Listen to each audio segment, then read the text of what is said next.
নমস্কার, সকলকে জানাচ্ছি সনাতন প্রশ্ন উত্তর বিষয়ক চ্যানেল জয়রাধে.com-এ সুস্বাগতম।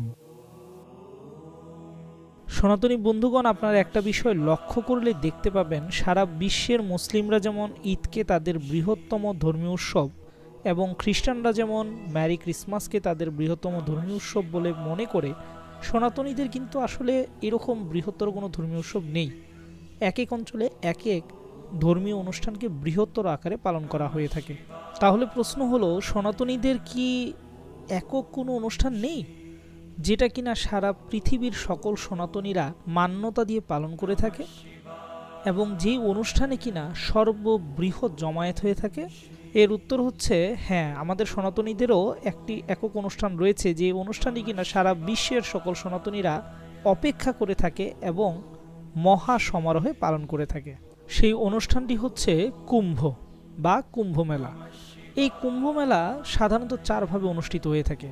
একটি হচ্ছে সাধারণ কুম্ভ, অপরটি হচ্ছে অর্ধকুম্ভ, তারপর হচ্ছে পূর্ণকুম্ভ এবং এরপর হচ্ছে মহাকুম্ভ। কুম্ভ মেলা সাধারণত 3 বছর, 6 বছর, 12 বছর এবং 144 বছর পরপর অনুষ্ঠিত হয়ে থাকে। কোন কুম্ভ কখন অনুষ্ঠিত হয়ে থাকে এই বিষয়টি যদি আরও বিস্তারিত জানতে চান, তবে আই বাটনে প্রদর্শিত ভিডিওটি দেখে নিতে পারেন। সেখানে আমরা বিস্তারিতভাবে আলোচনা করেছি কোন কুম্ভ কোথায় অনুষ্ঠিত হয় এবং কোন কোন কুম্ভ কত বছর পরপর অনুষ্ঠিত হয়ে থাকে। আমরা মোটামুটি যারা ধর্মানুরাগী সনাতনী রয়েছি তারা আমরা সকলেই জানি যে কুম্ভ মেলা মূলত 4টি স্থানে অনুষ্ঠিত হয়ে থাকে। সেগুলো হচ্ছে প্রয়াগরাজ, হরিদ্বার, উজ্জয়িনী এবং নাসিক। এই 4টি স্থানে কুম্ভমেলা অনুষ্ঠিত হয়ে থাকে। তো আজকে আমাদের আলোচনার বিষয় হচ্ছে এই 4টি স্থান কিভাবে নির্ধারিত হয় যে এবার কোথায় কোন কুম্ভটি অনুষ্ঠিত হবে। তো এর বিষয়ে একটি মূলত ধর্মীয় একটি ব্যাখ্যা রয়েছে, যেটি কিনা জ্যোতিষ সম্পর্কিত ব্যাখ্যা। সেই ব্যাখ্যাটি সবাই মনোযোগ সহকারে শুনবেন, তাহলে জানতে পারবেন কোন কুম্ভ কখন কোথায় অনুষ্ঠিত হয়ে থাকে। মূলত কুম্ভ মেলার এই স্থান নির্ধারিত হয়ে থাকে বৃহস্পতি এবং সূর্যের অবস্থানের উপর ভিত্তি করে। বৃহস্পতি এবং সূর্য যখন সিংহ রাশিতে অবস্থান করে তখন নাসিকের ত্রম্বকেশরে অনুষ্ঠিত হয়ে থাকে। সূর্য যখন মেষ রাশিতে অবস্থান করে তখন হরিদ্বারে অনুষ্ঠিত হয়ে থাকে।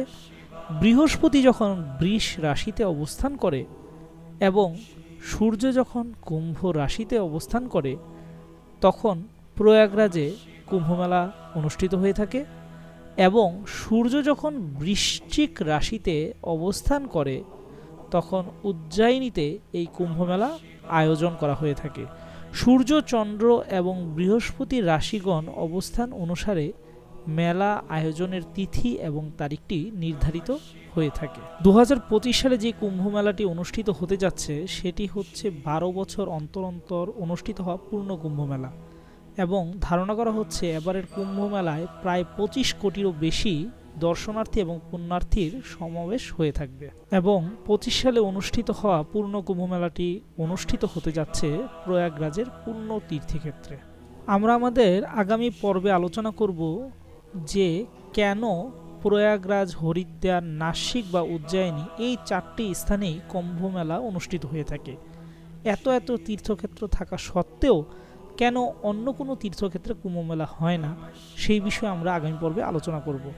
তবে আপনারা যদি জানতে চান যে কেন কুম্ভ মেলা এই সময়গুলোতে অর্থাৎ 3 বছর, 6 বছর, 12 বছর এবং 144 বছর পর পর অনুষ্ঠিত হয়ে থাকে, এই সম্পর্কে যদি বিস্তারিত ধারণা পেতে চান তবে আই বাটনে প্রদর্শিত ভিডিওটি দেখে আসতে পারেন। তবে এই সম্পর্কে আপনাদের বিস্তারিত ধারণা পেয়ে যাবেন। সনাতনী বন্ধুগণ, আমাদের এই চ্যানেলের উদ্দেশ্য হচ্ছে সনাতন ধর্মের প্রচার এবং প্রসার ঘটানো।